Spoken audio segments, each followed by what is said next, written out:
Hey guys, we are finally beginning our coverage of Survivor 48 with a preseason power ranking. So in this video, we'll be ranking all 18 players based on how likely I think they are to win the game based off my first impressions of them. And for the most part, I feel like this is a pretty fun cast, definitely some interesting people to get into here. And obviously, there's going to be a lot of predictions here, some of which will be right, but probably a lot of them will be wrong, but that's just the way things are. But we have 18 people to talk about, and let's waste some more time. Let's go into the video. So starting off at number 18, the person I believe is the least likely to win coming into the season is Mary. And Mary's someone who I actually do like. She seems to be a pretty fun person, seems like she'll be a pretty chaotic personality there on the island, but I'm just getting a lot of mixed signals from Mary coming into the season, where she calls herself a pretty chaotic personality and someone who will definitely play like her life depends on it, but then calls herself pretty thoughtful, and she says that she's looking for someone that can turn off their emotions. She even calls herself a bundle of contradictions in her own bio. She also picks Ben Driebergen as her winner, talking about how he played like his life depended on it, and Caleb as her non-winner, which, again, probably not the best people to be modeling your game off of. So, in general, I feel like Mary's a pretty high variance player, and while it's not possible for her to do well in the season, I feel like she's probably the person that I'm getting the least confidence in based on the way that she's talking, the way that I could see the game playing out for her, where she just feels like someone who could just be this early boot, someone who's either seen as this physical weakness right at the bat, or someone who is just playing a bit too hard and gets taken out because of that. So I'm not feeling that great about Mary at this current point, which is why she's here at number 18. Now moving on to number 17, and we have another person who I do expect to be a fun personality, but I also expect him to be a pretty high variance player, and here we have Star. And I think Star has a pretty interesting background here where she's originally from Liberia, and she definitely gives off a lot of Marianne energy in her interview, where she does seem like a pretty fun personality, though at the same time, I also expect her to be a pretty high variance player, where she is obviously going to kind of stand out on her tribe initially there, and if she's not able to build those bonds right at the bat, then I could see her being in a pretty tough spot there. I'm also not getting the sense that she's the biggest fan in the world, so again, Star is someone who I could also see being pretty high variance, someone I could see being this early boot, but also someone who could surprise some people along the way. But I feel like based off what we currently have seen from her, I am leaning towards her being like this uncertainty more than anything else, which is a big reason why I do have a relatively low here at number 17. Now moving on to number 16, and we have another person who I do like a good amount, and I could definitely see some potential there, but I also do worry about them early on, and here we have Camilla. And Camilla is someone who I also pretty much like here. She talks a lot about how she knows the game pretty well. She got into the show during Kagayan, so she's definitely been in it for a while. She also compares herself a lot to Erica and how she tends to be underestimated. I think there's definitely a lot here to like with Camilla. The main issue that I have with her is her starting tribe, where I feel like she's clearly the physically weakest on her starting tribe, which is full of like these big physical people. And I feel like if they end up losing a challenge early on, that she'll be a relatively easy person to take out, for challenge strength here. So I very much worry for her in that regard. She also talks about how her biggest weakness is impatience, and she says how it'll be hard to keep things to herself, which, again, there's definitely some red flags there as well, mixing in the fact that she kind of seems like this pretty obvious early boot based off the fact that the rest of her tribe is pretty stacked physically. And while I could say that this could also allow her to get through a lot of the early game, as it's unlikely that they'll go to tribal for a lot of the pre-merge, I do think if they do end up losing a challenge along the way, she definitely could be into some danger unless she's able to really build a lot of these bonds. So I do worry for her based off that, but I feel like there's enough concerns there about Camilla's chances early on that leaves her behind here at number 16. Now moving on to number 15, and we have someone who I was actually expecting to be at the very bottom coming into this, but after reading their interview, I was actually a little bit higher on them. But number 15, we do have David. And I think David definitely stands out here as being one of these goofier presences here. Definitely someone who has an interesting occupation with him being a stuntman. Someone who definitely feels like a more old school style of character and doesn't really fit in that much with the new era. And I think coming into it, I would have just written him off as someone who is just this jock, someone who doesn't really know what they're getting into. He even admits himself that he doesn't really know the show that well, only having gone to the show very recently, though I was actually a bit more impressed by him after reading his extended interview with Mike Bloom, where he definitely came off as very self-aware, someone who definitely recognizes that he comes off as this pretty big alpha guy, and through that, I think there's definitely a chance that he could pick up the game as he goes along. So I definitely feel like I'm a bit higher on David now after having read his interview. Though at the same time, I still very much doubt that he's going to go on to win the game. I feel like he's just going to be such a big threat later on in the game, sort of similar to what we saw from Danny from 44.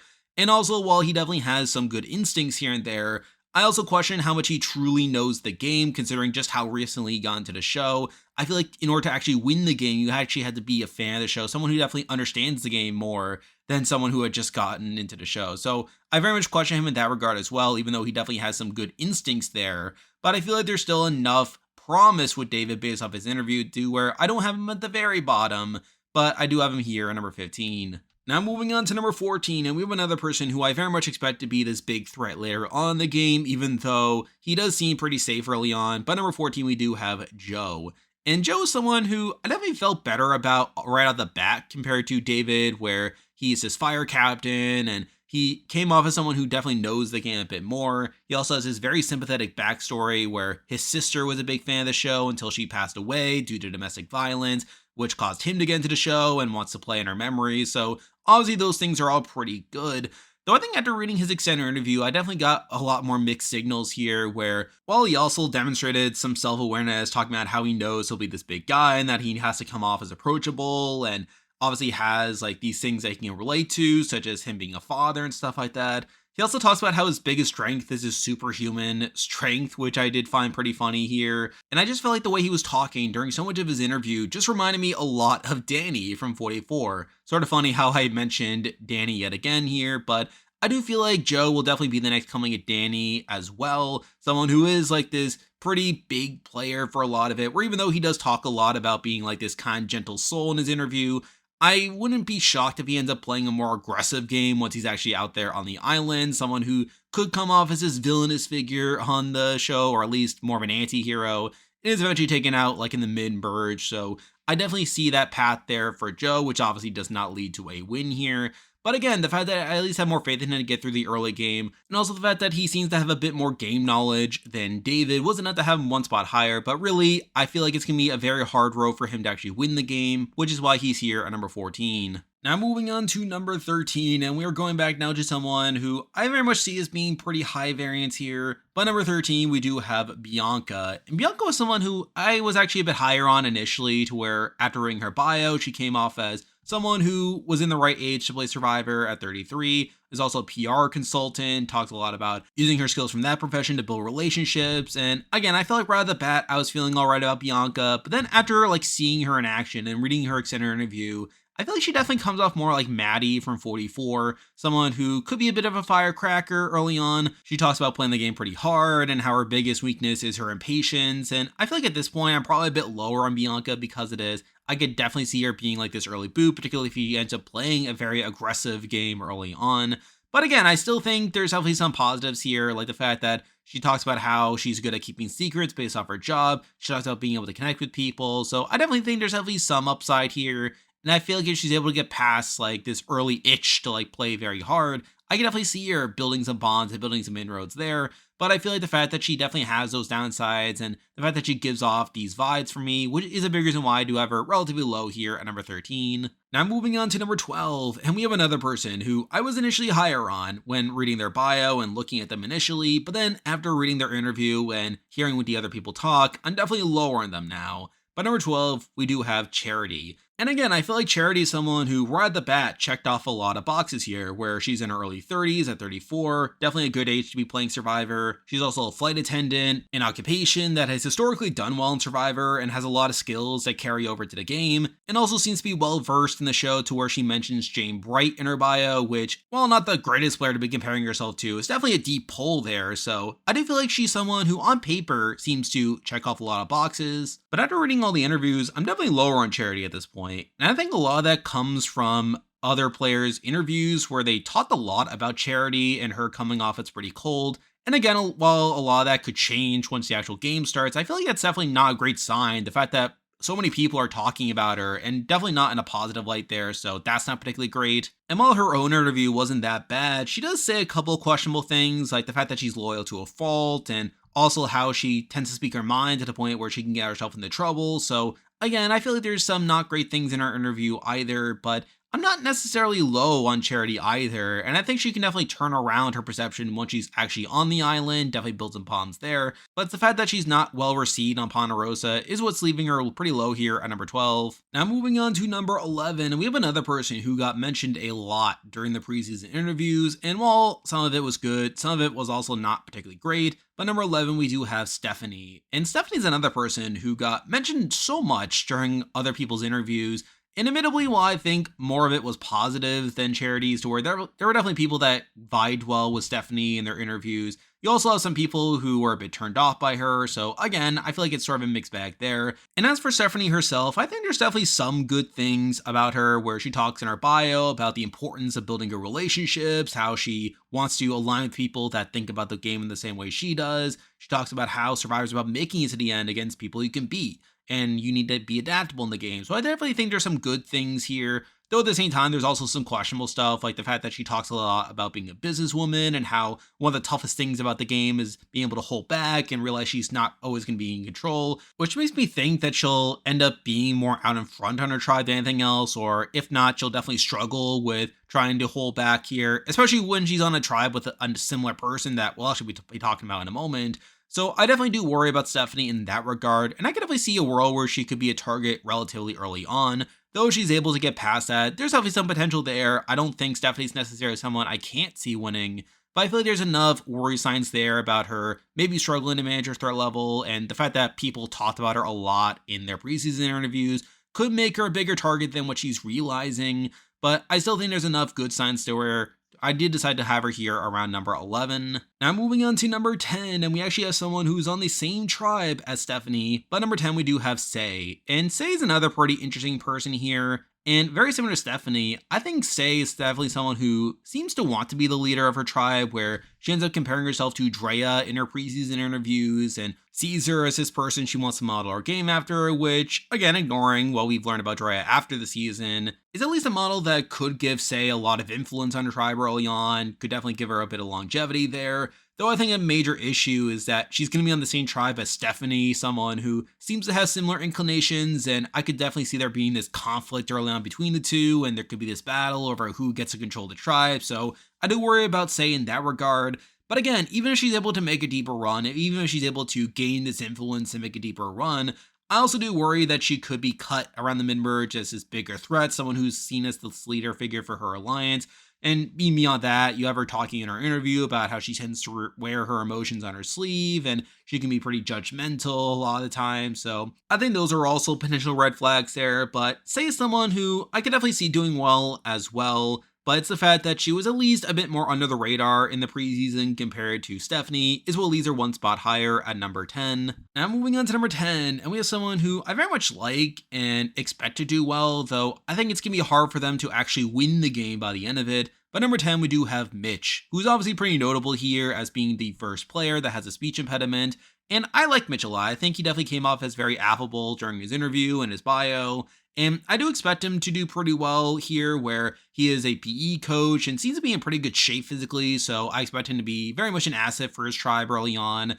And I expect him to really build a lot of bonds with his tribe, where he, again, is a very affable person there. He's also a longtime fan of the show, to where he's been watching since Africa. He picks Todd Herzog as his winner in his interview. So again, I think Mitch is someone who definitely knows the game pretty well. However, I think there are two major issues that keep Mitch from being higher here. One is that he says himself that he's a bit too trusting in his interview, and through that I do question how cutthroat he'll actually be, to where, again, while he does compare himself to Todd, I do question whether he'll actually have the killer instinct to make the moves that he needs to maneuver through a lot of the game here. But even beyond that, I think he's going to be such a big threat towards the end of the game, to where I can't really imagine how this cast looks at someone like him and thinks how he's going to lose the game if he gets to the end, and through that I could see him being this pretty big threat later on in the game. And while he acknowledges this and says that his strategy is to align himself with a bunch of meat shields and big personalities to lower his threat level, I still think he's going to be a pretty big threat by the end of it, to where it's unlikely that he'll actually win the game by the end of it.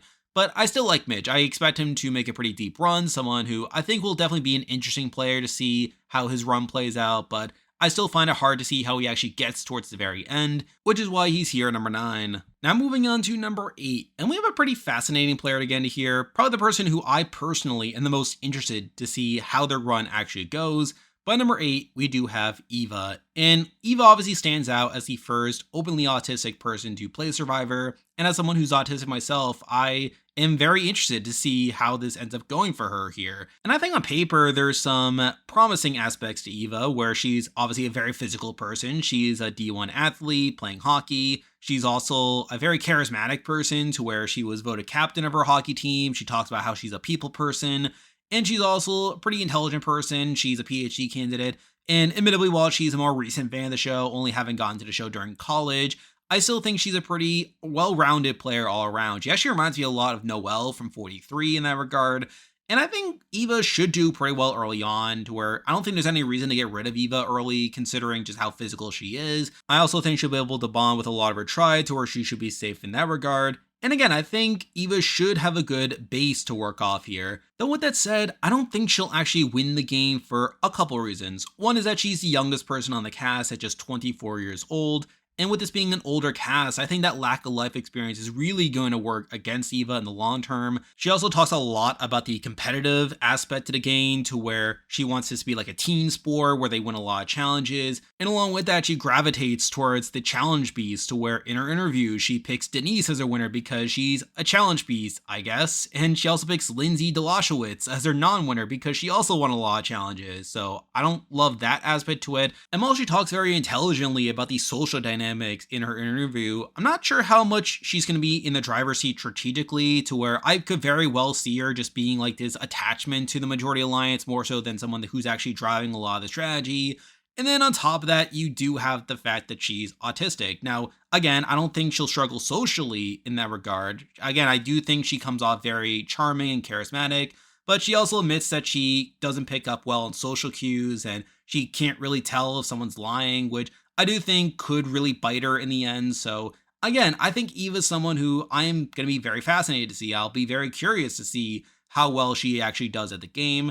But I think there's enough red flags there to where I can't really have her as my winner pick. But still, I expect her to do well enough to have her here at number 8. Now moving on to number 7, and we're jumping now from the youngest person on the cast to the oldest, but number 7 we do have Chrissy. And very similar to Eva, I expect Chrissy to make a deep run on the season. Or despite her being the oldest person at 55, I don't expect Chrissy to be an early boot, where a lot of people talk pretty positively about her in their preseason interviews, and she's also in pretty good shape physically to where she's a firefighter, so I expect her to very much be able to connect with a lot of people in the cast and really help out in challenges to where she'll be able to get to the merge without too much difficulty here. The question is whether she can actually win though, and I do very much question that. Now, I do expect her to be part of the Majority Alliance, and it wouldn't shock me if she actually had a decent amount of agency in the game, sort of similar to what we saw from Mike from Survivor 42, but at the same time, she also has a bit of an old school approach to the game to where she kind of poo-poos the hyper-strategic aspects of the game. She says she doesn't like superfans. She also thinks that practicing puzzles at home is equal to cheating, which, sure, I guess.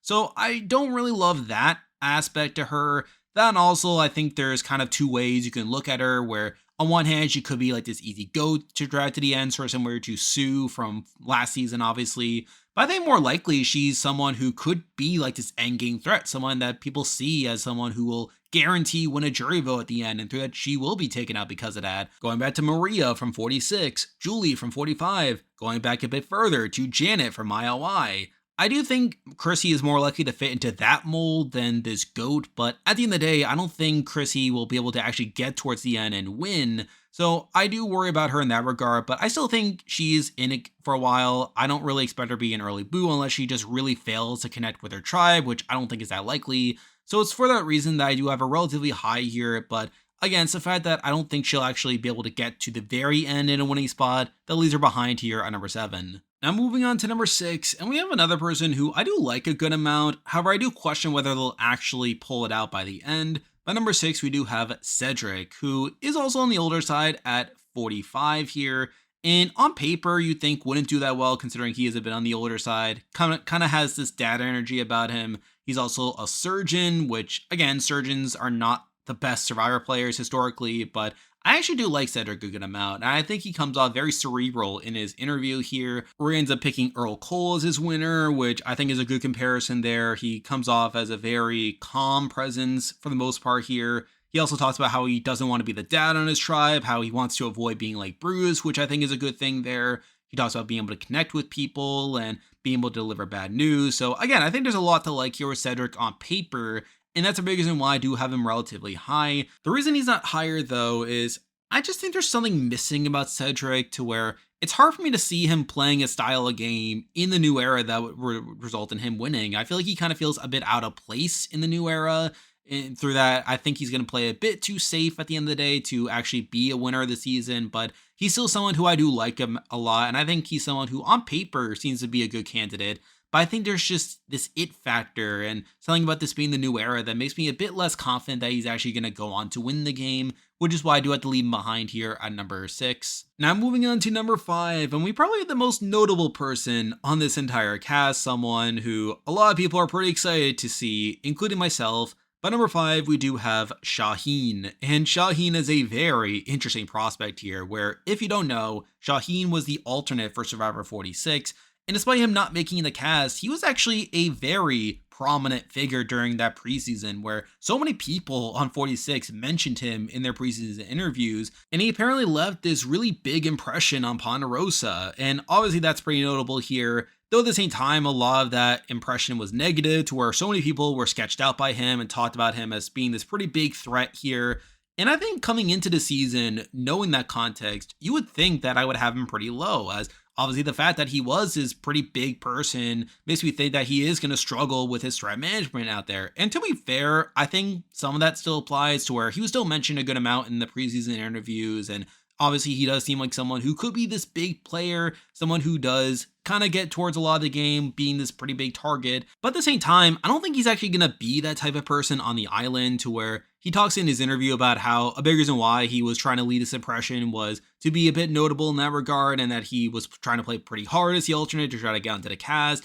And I do think he was very receptive to the feedback that people on 46 gave, to where I think he is trying to tone that down a bit and trying to be less of this dread. So I think the fact that he was talked about so much in the 46 preseason, only to now actually be a player another cycle later, could end up being this blessing in disguise for him if he's able to fully implement this style. Now at the same time, I still think he is going to be this pretty big person on the island. I think just inherently he is someone who is going to be very charismatic, someone that a lot of people are just going to pay attention to.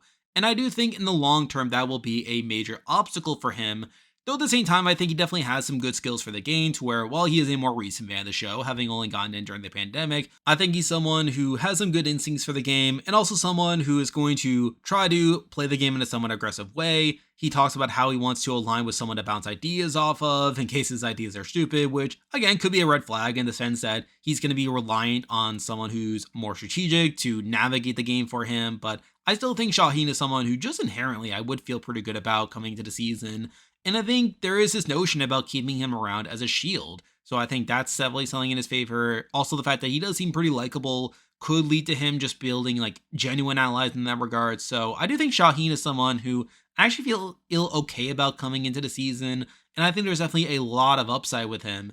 Though at the same time, there's enough downside and enough worries there to where I do have to leave him behind at number 5. Now moving on to number 4, and I would say these top 4 are my main contenders to win the season, though unfortunately they are all men, which I actually didn't even realize until I was putting this list together, but I guess it's just speaking to my thoughts and just opening myself up to be wrong, obviously, but it's just a matter of ordering these top 4. But number 4, I did decide to go with Kevin. And I think Kevin is someone who on paper seems to be a pretty strong candidate, someone who seems to be well-rounded at the game. Where he's definitely one of the more longtime fans of the show, having been watching since Cook Islands. He picks Yule as his winner, which is a good pick there. He talks a lot about charming people and how he used to work in retail, which is all pretty good. And I think Kevin is just someone I would inherently feel good about coming into the season. Though at the same time, there are a couple of red flags where he kind of is back and forth when talking about the actual strategy of the game, where he talks about how he wants to treat his alliances as a family and that he wants to align with a meat shield. But then he also talks about voting out his meat shield in the pre-merge. So not entirely sure what he's actually going to do to approach the game here. Then also, I could see a world where he ends up on the outs early on, like if things don't go entirely his way, or even then be a threat later on in the game. So I do think there's enough concerns there to where I wouldn't necessarily have Kevin as my winner pick, but I still think he's someone who I feel confident enough coming into the season to have him here at number 4. Now moving on to number 3, and we have someone who I wasn't expecting to be this high coming into this process, but I think this person does have a lot of upside here. But number 3, I did decide to go with Justin. And Justin is a very interesting prospect here, where on one hand, my initial thought when seeing his bio for the first time was that he was going to be like this Jelinski figure, someone who is probably a bit in and over his head, and through that could be this early poop because of that. But I think the more that I'm exposed to him, and the more that I actually like see his thoughts on the game, I actually think he's someone who has a lot of promise here, where he is this person who is pretty highly educated. He went to Yale. He ended up working for the Massachusetts State House, and he is someone who I think inherently would have like this good mind to play the game. But despite this, he is a pizzeria manager and someone who can definitely lean into that and someone who can really come off as underestimated on the island. So I do feel like that is a very intriguing aspect to him. The fact that he can come off as someone that downplays his intelligence despite him actually having this mind that's pretty savvy for the game. And I think there's definitely a lot of intrigue in that regard. And he himself talks about the strategy in his interview, where he talks about comparing himself to Fabio and Tyson, how he wants to come off as this more goofy and affable person who has nothing going on but can actually pull it off. So again, I do feel like that is something that makes me want to put Justin pretty high, and I do think he definitely has the potential to pull it off. But I still worry that there is his chance that could maybe not work out, that he could still have this Jelinski style of run and be on the outs early on, someone that people don't really trust and think that he is like hiding something. So again, I do still worry about that downside, but I think the upside is good enough to where I am willing to give him the benefit of the doubt. And while I could be proven wrong, obviously, I am going to have him here number 3 for now. Now moving on to number 2, and this is someone who I feel pretty good about at this point. This is someone who I can easily see making a deep run while not being too big of a threat, though I do question what their true upside is. But number 2, we do have Kyle, and Kyle seems like this pretty well-rounded player, someone who is pretty good physically, pretty good socially, pretty good strategically. Now, he is a more recent fan of the show, having gotten in during Winners at War, which, what a time to get into the show there. But I still feel like Kyle is someone who, just on paper, seems like a pretty good candidate, someone who shouldn't be an early boot, and also someone who should be able to easily slip into the majority alliance while still not being a major threat later on in the game. He compares himself to Wendell Holland, which is a pretty good pick there, someone who is just like this medium threat. And I do think that is a style that could be pretty beneficial in the new era, where we have seen in the new era that the big threats almost always get targeted by the very end, no matter how well they're actually playing. To where even Jan, someone who was seen as this pretty big threat, also had Carson as a person in front of him. So I do feel like for the most part, considering this meta, Kyle is someone that should be able to slip through a lot of the game because of that. Now, obviously, there's a chance that with the people having seen the new era seasons that they could try to shit the meta, but I just think just inherently, Kyle's someone who I would feel pretty good about. I don't really have any complaints with him. He is a pretty safe pick if I'm being honest here, and that's actually a big reason why he is relatively high. Though at the same time, I think the number 1 person probably has a bit more upside to win, even though I could also see them being a bigger threat compared to Kyle. But I feel like Kyle is someone who's just perfectly fine for me, which is why he's here at number 2. And now at number 1, my winner pick coming into Survivor 48 is Thomas. Now, admittedly, I think Thomas has more potential to be this target in the game, either early on as like this schemy guy, or someone who is like this big threat taking on the mid game, sort of similar to what we've seen with the likes of Omer, for instance. But I still think Thomas is someone who, just on paper, is someone who I would gravitate towards. Where while he's not a long-time fan, having only gone to the show during the pandemic, he's still someone who has picked up the game pretty well, where he ends up picking Sophie as his winner, he ends up picking Mike White as his non-winner, which I think are 2 pretty good players to base your game around of. He talks a lot about how he works in the music industry and how it's a very cutthroat industry. He calls it a viper pit, which is pretty notable there. And again, I think Thomas is someone who I would expect to do pretty well coming to the season.